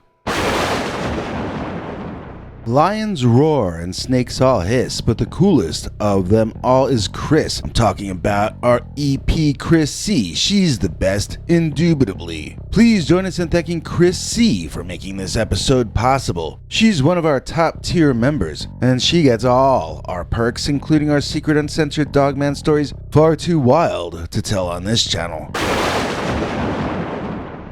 Dogman strolled down my block. Dear Scary Stories NYC, I recently lost my job back in the Northeast and had no savings or family to help me out. I moved down to Louisiana with my adult daughter, and we are renting a trailer as we try to get back on our feet. Believe it or not, we had a Dogman walk right down the block that we're parked on. It's a story with strange coincidences in it. At least, they seem strange to us. The first coincidence is that we found out about your show only a few days before our sighting. Oh no, wait, my daughter is correcting me. She's been subscribed to you for a while, but she only told me about you recently, when she found out your last name. Like she only knew you as Bigfoot, but when she found out your last name in real life is Bernard, then she told me about you. That's because the street we live on is called Bernard Street. And that's where we saw the Dogman too, on Bernard Street. Some of our neighbors say they've seen it too, but they say it's not a Dogman, it's some French thing. My daughter keeps telling me the name, but neither of us know how to spell it. Anyway, It's supposed to be a werewolf according to the neighbors, but if it's a werewolf, then why wasn't it wearing any clothes? I thought werewolves are supposed to be like the Hulk. They're supposed to be some guy who rips up his clothes as he transforms into a monster. My daughter and I don't think that's what we saw. We both think what we saw was the Wisconsin werewolf down here in Louisiana. Either that, or it's a southern cousin of the Michigan Dogman. Now about what we specifically saw and how it all went down. I had taken my daughter to dinner at the Gateway Cafe, which is a 15 or 20 minute walk inland. Bernard Street begins where Colette Street ends, and as we made the right onto Bernard over by Steve's honey store, we saw the creature right away. It was all the way down the block by Canal, but we didn't see which way it came from before that. It was walking down the center of the street, just looking left and looking right. It stood and walked on its hind legs, and at first I was wondering if it was a man in a Halloween costume. We don't get much of that sort of thing. We mostly only have fishermen around here, basically. I mean, we have more bait shops than grocery stores in this neighborhood, and I'm not even exaggerating. That's one of the reasons we haven't moved yet. When we're lucky, we can get a free fish dinner. So I said that I thought the creature was a man in a costume at first, and part of the reason for that was that this creature was not 15 feet tall or whatever like people seem to be reporting from up north. This one was definitely man-sized, probably in the range of 6 feet to 6'3". So a tall man, but not like a basketball player. My daughter was talking to me about its legs, and as I squinted, I saw that they were bent like dog's legs, not like human legs. That sent a shockwave through me, as it meant I was looking at something human-sized that was not human. I didn't think anyone could be in a costume with legs that look like that. Since then, I've Googled and found images of costumes in which people actually do create legs bent that way, and they can even walk around in them to some extent. When I started searching out videos of Dogman and werewolf costumes, though, it seemed to me like the more realistic looking the legs, the less realistic looking was the actual walking. A good example would be the movie Dogman 2, in which they do a decent job with the legs on the costume, at least in still frame grabs from the picture.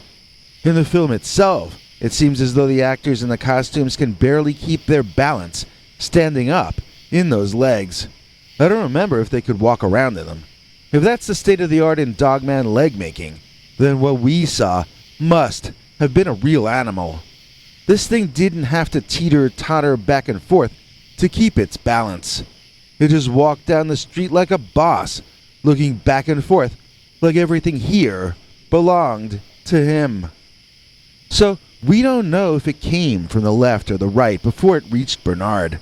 My daughter points out that it might have swum over. You see, we're right by the water. Maybe it came from the other side. There's a Main Street bridge a block to the left that it could have walked over. Or maybe it just swam across the canal. It was a hot day, so maybe he was drying off as he walked. I didn't get close enough to find out if it smelled like a wet dog or not. I remember looking around and not seeing any other people there. Maybe they were inside peeking out, but I saw no evidence of that either. The entire situation felt bizarre and out of the ordinary. I remember asking my daughter if we got poisoned or dosed back at the cafe. So we got out of the Dogman's way by getting out of the street to our left. We walked over to our trailer, but instead of going inside right away, we just sort of hid ourselves and continued watching that strange animal who walked like we do. So one of the strangest things about this entire experience was that my daughter remembers the Dogman having black and white salt and pepper fur. I remember it having brown fur, very dark brown fur. I don't remember any silver or white hair or fur at all. Now how do you explain that? I mean, that seems like a big difference in what we were seeing when we were both standing together and looking at the same thing. I mean, she just thinks that one of us is remembering wrong, probably me, and maybe she's right about that, but maybe this was something out of the ordinary, and maybe it was causing us to see it how it wanted us to see it. I mean, what if it wasn't a dogman or werewolf at all, but really looked totally different? What if we only saw what it wanted us to see? I mean, what if it wasn't a primitive savage animal from out of the past, but instead some kind of creature so sophisticated and advanced that it could make us see it however it wanted us to see it? I don't personally see how that's any less likely than any other option. In any case, we saw something we weren't supposed to see, or at least something it's incredibly rare to see. I mean, even if it was exactly what I thought I was seeing, or what my daughter was seeing, it's still hard to explain away. You can't walk over to the TV station and tell them you saw this and expect them to believe you. I mean, to them, it wouldn't matter if you called it a werewolf or a dogman or a lizard man or a goat man. They're not going to believe you in any case, and they're not going to think that any of those names are any more believable than any other. So, why not entertain all possibilities, at least until any of the guesses are proven wrong? So we watched the big guy pass us, walking past the store and continuing onward. I asked my daughter if she thought we should follow it. I didn't hear any answer, so I asked again, before I realized she had gone inside the trailer, leaving me out there, talking to myself. So much for the idea of trailing a cryptid through Henderson, Louisiana. I have been contacting old friends of mine, asking them for job leads or other places we might be able to live affordably. But my daughter seems fine with staying right here for a while, at least till we get our feet back under us. I mean, here we can supplement our diet with free fish, but spending the day fishing means not spending the day finding work or a new home. I seem to be a lot more upset about the presence of the dogman here than my daughter is. Her attitude is that if the neighbors already had heard of this thing, and they weren't moving out, then why should we? I counter that by saying we were just lucky that the man-thing didn't see us. We were lucky to get away. We might not be so lucky the next time a dog-headed man walks up out of the canal. I want to move out because...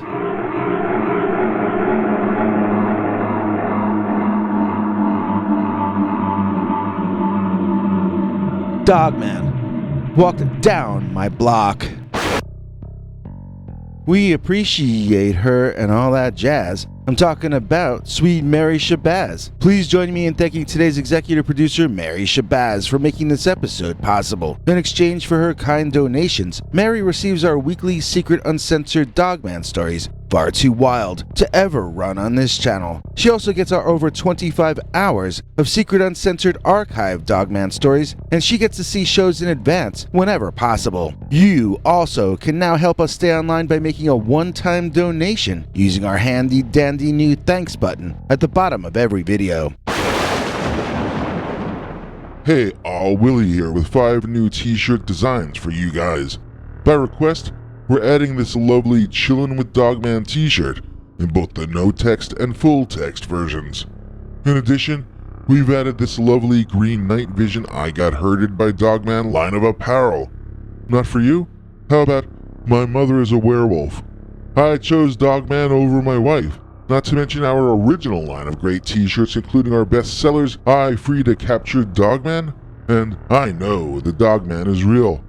Links are in the description, so check them out today. Special 20% off discount code until June 30th, 2022. Type in Dogman, that's D-O-G-M-A-N, all small letters, and you get a full 20% off your order for the entire month of June. And now, back to today's episode. The boy who cried. Dogman. Dear Scary Stories NYC. When I was a kid, I was a huge werewolf and monster fan. I used to scare my friends by putting on a mask and jumping out at them. In fact, I became so known for pulling monster-related pranks that when I really did get myself into an uncomfortable situation with a cryptid, nobody even believed what was happening. My favorite one was the time we pranked our science teacher who didn't believe in UFOs. I got a big alien head mask and put it on my friend Jim's head, because he was the shortest of us. Then, we figured out a way to wrap him up in aluminum foil so he could sort of do a stiff-armed alien walk. And we led him down the driveway of our science teacher's house into his backyard at about 10 p.m. in the night. His wife happened to be downstairs in the kitchen and saw Alien Jim. The next thing you knew, she was screaming and running out of the house at Jim with a big heavy-looking frying pan in her massive arm. We didn't know she was way more muscular than her husband, that was for sure. One time when I visited my uncle's house, I noticed he had windows in his bedroom that were like 9 or 10 feet off the ground when you were outside looking up at them. He told me it was so he could look out, but nobody was going to be able to see in very clearly. That gave me an idea. One of my buddies figured out how to get the eyes in this ape mask to light up. I can't remember how he did it. Battery-powered lights or something.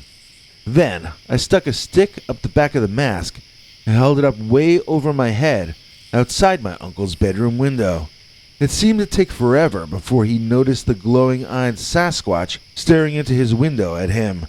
But when we heard him scream, and when we heard glass breaking, we knew we had staged yet another successful prank. It was the era of Andy Kaufman, and we were nothing if not children of our times. So for Christmas one year when I was like 14 or 15, both my friend Jim and I got a set of 2 walkie-talkies of the same brand and model. We had 2 other friends we shared the walkie-talkies with, and we made up war and espionage games in the nearby woods and by the beach.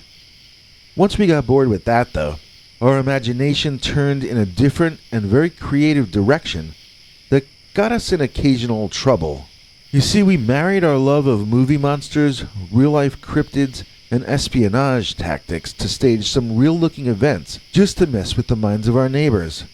I think that some people call it street theater and claim it's being used by the big-time spooky people, but we were playing, and it was just meant in fun for us. This was the first era of monsters and UFOs on TV, the 1970s. Leonard Nimoy, William Shatner, and Rod Serling all voiced TV shows and movies, which informed us that the world was a much weirder place than we had been led to believe in school. I sometimes take criticism from true believers in cryptids that I'm the same as a debunker, or I'm aiding the debunkers when I creatively fake a sighting. I don't even know what that means. The only reason to pull a prank like the ones I've pulled is to open people's minds, to expand their concepts of what might be possible. I want to widen the range of concepts that people might consider each day. I don't want to narrow them down.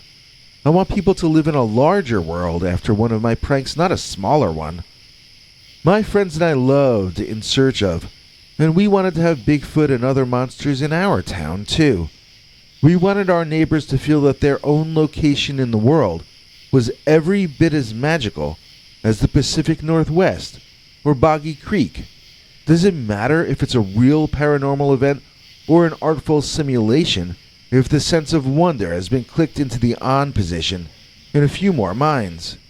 It is not a bad thing, but a wondrous thing about the human race, that if we can't witness the miraculous for ourselves, we will fabricate it out of whole cloth anyway. By keeping the impossible possible in our minds, we are keeping a bit of heaven in our heart, and we are remembering that this is a world of deception and illusion. The best way to believe in the world is to never let yourself believe anything you see. Maintain your skepticism even as you allow the world to constantly re-spark your inner light of wonder. I'm not saying this will be a safe path, but it's likely to be interesting. So my Dogman sighting happened as we were attempting a UFO prank inspired by Bobby Brady on the TV. In the show, I think it was Greg and Peter who decided to fake a UFO, so I think they painted a flying saucer on a sheet of acetate and then ran it out on the laundry line in the backyard one night. When Greg would shine his flashlight on it, his younger brother Bobby would see it outside and think he was seeing a real UFO.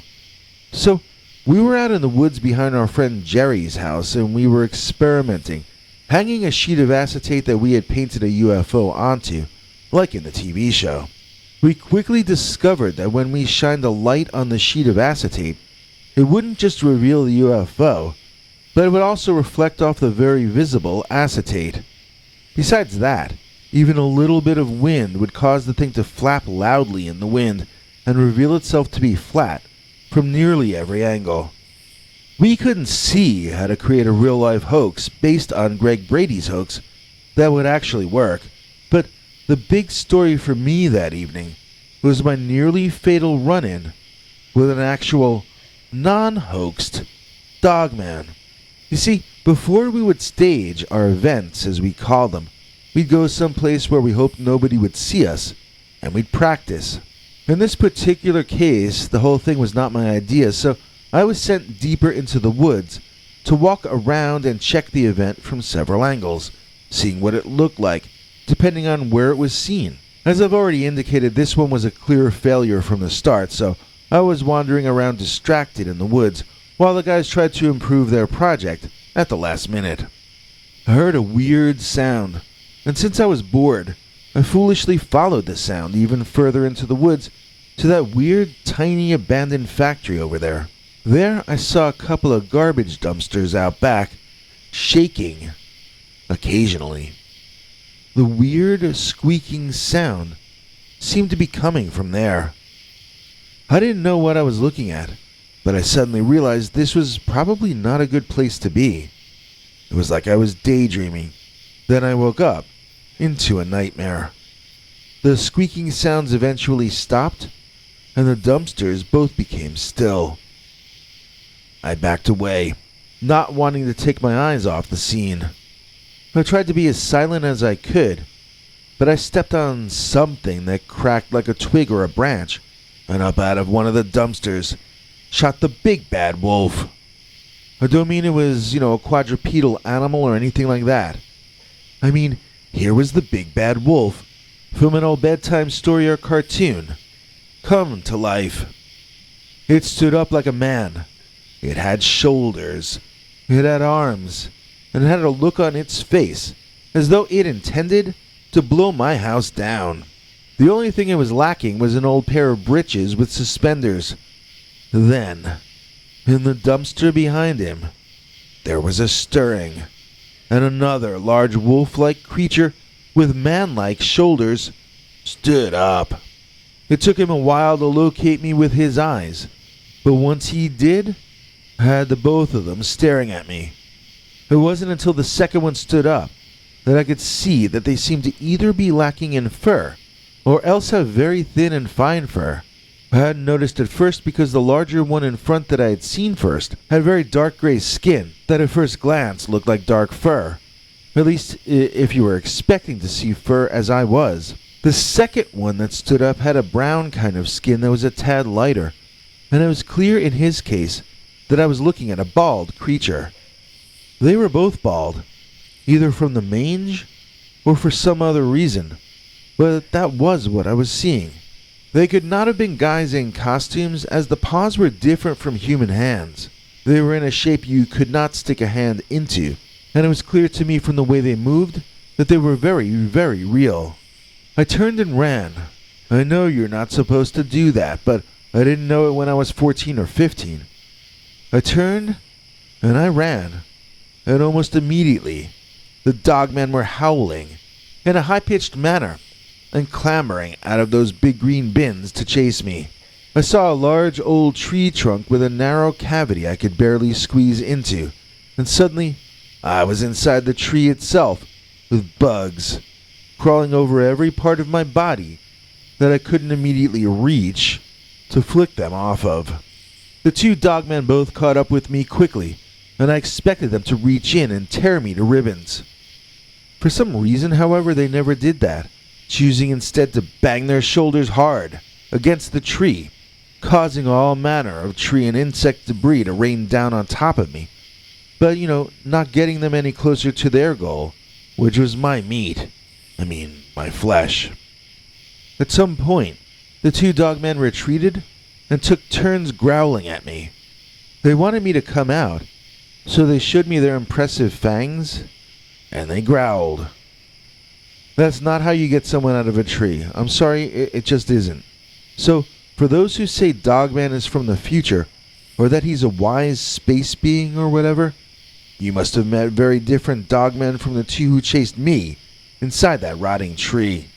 So when they stopped banging into the tree, I called my friends on the walkie-talkie and I told them what was happening. They didn't believe me. I reiterated my location and I begged them for help, but they told me to stop showing off. It wasn't my night to come up with a prank. It was this other kid's night. His Bobby Brady UFO wasn't working, so there I was trying to show him up with this stupid Dogman hoax. They seemed to think my behavior was dishonorable or something. Each time they finished lecturing me, I returned to informing them that A, I was not joking, and B, I needed help, or I might be about to endure an extremely painful demise. They issued me some childish insult which I believe they stole from Welcome Back Kotter, and then radio silence. So, do you know the moment in life when everyone you thought cared about you left you to die? No? Don't worry, you will, just wait. Better to get it out of the way earlier in life, like I did that afternoon, inside the dead tree with the living things inside my underpants and the Dogman outside. So, I had plenty of time to view those two bald Dogmen. I honestly don't know what caused their hair to fall out, but there were enough little tiny patches of fur sticking out here and there to determine that they weren't born bald. I don't really know what happened to them. I mean, let's face it, I can't even really definitively say what they even were. They sure did look humanoid, and they were both absolutely male. They had somewhat long ears that could go up over their head at times, but they seemed to mostly hold them backward or down to the sides. They were quite stressed, so that's probably why. I wondered if I would have to spend the night in that tree, but at some point, the two Dogmen just looked at each other and walked away bipedally into the woods to my left. I barely waited for them to leave before I began the process of crawling out of that tree, scraping the bugs off me, and running home to take the shower of my lifetime. I was so angry at my friends that I refused to talk to them for a few days. When they would call, I would tell my mother to tell them that I was eaten by two werewolves that rose out of garbage dumpsters. Now, she couldn't remember all that, so my friends got told that a dumpster ate me one time and that I ate garbage so I'm sick and whatever else Mom could remember. When I eventually did talk to my friends again, I found the story has a kind of an ironic ending. See, while I was stuck in that tree, the guys got a little nervous that I was taking my prank too far, so they decided to walk into the woods by the old tiny factory and check on me to see if I was okay. That was what had attracted the attention of the Dogmen and caused them to leave me alone. They went into the woods and ran into my friends. So all those times they were trying to call me at home, they were calling to apologize. They saw the Dogmen. Well, we call them werewolves or naked werewolves or bald wolfmen, those sorts of things. I prefer the name Dogman now, but we hadn't invented that yet, at least not in our neck of the woods. The creatures chased them out of the woods, then seemed to disappear. The rest of the way walking home, the three of them were scared that the Dogman could have taken a shortcut around and might be waiting just ahead, around the next corner. Once they got home, all of them wanted to know if I did too, which of course I made them wait for the answer on. I shouldn't have really been angry at them, though. If they had believed me and staged an immediate rescue, the same thing would have happened. They'd have been chased out of the woods by the much larger, feral predators. My dad lectured me about this. He said I nearly got myself killed because of my love for pranks. I have to admit, this thing that happened with the Dogman put me off my game. I didn't even think about pulling a prank on anybody else for nearly 2 weeks. No, it was even over 2 weeks. Those people didn't believe me when I was cornered by the Dogman because of a lack in themselves, not because of a lack in me. They lacked a sense of humor. They lacked a sense of imagination. There are those who will say that pranksters like me are bad people because we supposedly pollute the evidence pool of cryptozoology. Well, if you're investing belief in fuzzy photos and tall tales, you kinda deserve to have fun poked at you. Just because I might pull a cryptid prank doesn't mean I think they aren't real. I just told you about my own direct encounter with a dogman. If I dressed up as a bear and jumped out to say boo at someone, would that be me polluting the evidence pool about the existence of bears? On the contrary, I'd be counting on people knowing bears are real to get my jump scare. You're not going to get scared at something jumping out at you that you know is not real. You're scared because deep down, you know this might be a real event. So how anyone can say that those of us who sometimes stage cryptid pranks are in any way skeptics or debunkers is just weird to me.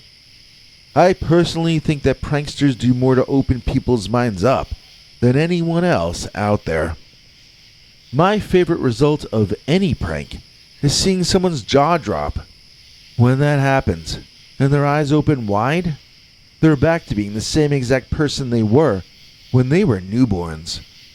All of a sudden the world starts over, and they have to learn how everything works from the ground up, all over again. And that is never a bad thing. It's never a wrong thing to take stock of our worldview. It's wise to constantly wonder which parts of our belief system are correct and which parts might need updating. Remember, even the wisest person in the world is uninformed or even wrong about a whole lot of how he or she thinks the universe functions. The more you study human history, the more you understand that humankind mostly goes off half-cocked, overreacting to barely understood stimuli. Most of the drama of our lives is pointless and unnecessary, and we can only come to realize that if we continually question every narrative presented to us. If you're a believer, make friends with a skeptic. If you feel certain that cryptids cannot exist, go camping with a Dogman or Bigfoot eyewitness. Sit around the campfire with each other. I bet you both learn a lot of things if you give the other one a chance to speak, and if you give yourself a chance to listen. Of course, most of us will never choose to do either. We will find reasons instead to hate those who think differently from how we think. And because of that, there will always be room for more eye-opening pranks from people just like the boy who cried Dogman. You can have it on my honor. Today's EP is the Greg Connor. Please join us in thanking Greg Connor, who just rejoined our channel members. In exchange, he gets to see our weekly secret uncensored Dogman stories, available nowhere else. And he helps keep us on the internet at the same time. Here to explain how you can help keep us around and what perks you can get in return is our international TV spokesmongrel, Henry Lee Dogman. Hank? Thanks, Biggie. And thanks to all of you for watching this far. If you liked it, please click like. If you'd like to see more of our work, please subscribe. And also click that bell icon if you'd like to be notified when we put out a new episode. To become an executive producer, you can donate to us through the thanks button under each of our videos or through our paypal.me/PeterBernard209 page. To receive cool perks like secret uncensored Dogman episodes far too wild to ever run on this channel, you can become a YouTube channel member by clicking the join button, or join our PayPal subscribers club at peterbernard.com. Joining either at the $3 a month level or above gets you access to our over 25 hours of secret uncensored Dogman stories available nowhere else. Do you have a scary story about Dogman or some other kind of high strangeness that happened to you? Let us know by emailing us at scarystoriesnyc@gmail.com or by leaving us a voicemail message at 804-LA-SCARY. You may need to call back on that one. It cuts off after, I think, 3 minutes. And if you don't want to do any of that stuff, thank you for simply watching to the end. Good night, and have a scary tomorrow.